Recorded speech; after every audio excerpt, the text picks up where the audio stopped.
100 বছরের বেশি সময় ধরে এই কবরটি নীরবে লুকিয়ে রেখেছে এক অসমাপ্ত প্রেমের গল্প, যেখানে ঘুমিয়ে আছে এক শতাব্দীরও বেশি পুরনো ভালোবাসার স্মৃতি আর তার বানানো সেই নিদর্শন। চলুন আজ সেই অজানা গল্পটায় জানা যাক।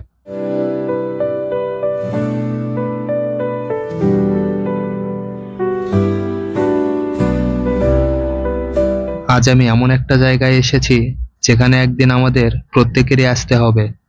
এখানে নেই কোনো অহংকার, নেই কোনো ক্ষমতা, শুধু নীরবতা। চলুন দেখা যাক এই নীরব জায়গা আমাদেরকে কি শিক্ষা দেয়।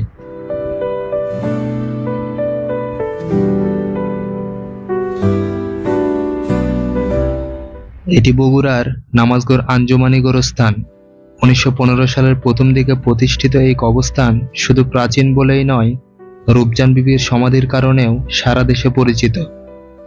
কথিত আছে, ব্রিটিশ আমলে বগুড়া রেল স্টেশনের এক ইংরেজ স্টেশন মাস্টার রূপজান বিবি নামে এক তরুণীর প্রেমে পড়েছিলেন। সমাজের নানা বাধা পেরিয়ে তারা বিয়ে করেন, কিন্তু ভাগ্যের নির্মম পরিহাস, সন্তান জন্ম দিতে গিয়ে 1915 সালের 10ই মার্চ কলকাতায় রূপজান বিবির মৃত্যু হয়। স্ত্রীর শেষ ইচ্ছা পূরণ করতে তার মরাদেহ বগুড়ায় এনে এই কবরস্থানে দাফন করা হয়।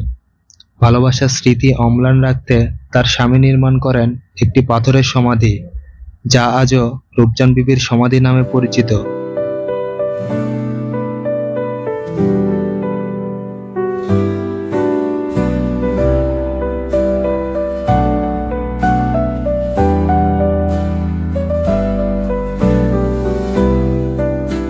জীবন একদিন শেষ হয়ে যায়, কিন্তু কিছু ভালোবাসা আর কিছু স্মৃতি শত বছর পেরিয়েও মানুষের মনে বেঁচে থাকে। রূপজান বিবির সমাধি তারই এক নীরব সাক্ষী। এই নীরব কবরস্থান মনে করিয়ে দেয়, পৃথিবীতে আমরা সবাই ক্ষণিকের অতিথি। একদিন আমাদের নাম, পরিচয়, সম্পদ সবই পেছনে রয়ে যাবে। মানুষের মনে বেঁচে থাকবে শুধু আমাদের কাজ, আমাদের চরিত্র আর আমাদের জন্য করা দোয়া। এই কবরস্থানের ভেতরে আসলে চারপাশে সবুজ গাছপালা, পাখির ডাক আর শান্ত পুকুর সব মিলিয়ে এক অন্যরকম প্রশান্তি অনুভব করা যায়। মনে হয় প্রকৃতি যেন নীরবে আমাদের একটি সত্য শেখাচ্ছে। কবরস্থানের ভেতরে থাকা এই পুকুরটি যেন প্রকৃতির এক শান্ত আয়না। পানির স্থিরতা মনে করিয়ে দেয়, জীবন যতই ব্যস্ত হোক, একদিন সবকিছুই শান্ত হয়ে যায়। এই জায়গায় দাঁড়ালে বারবার মনে হয়, পৃথিবীতে আমরা সবাই ক্ষণিকের অতিথি। আমাদের পরিচয় ধন সম্পদ নয়, বরং আমাদের কাজ, ব্যবহার আর রেখে যাওয়া স্মৃতি মানুষ মনে রাখে। তাই জীবনের প্রতিটি মুহূর্তকে মূল্য দিন, প্রিয় মানুষদেরকে সময় দিন, এমন কিছু করে যান যাতে মানুষ আপনাকে ভালোবেসে স্মরণ করে।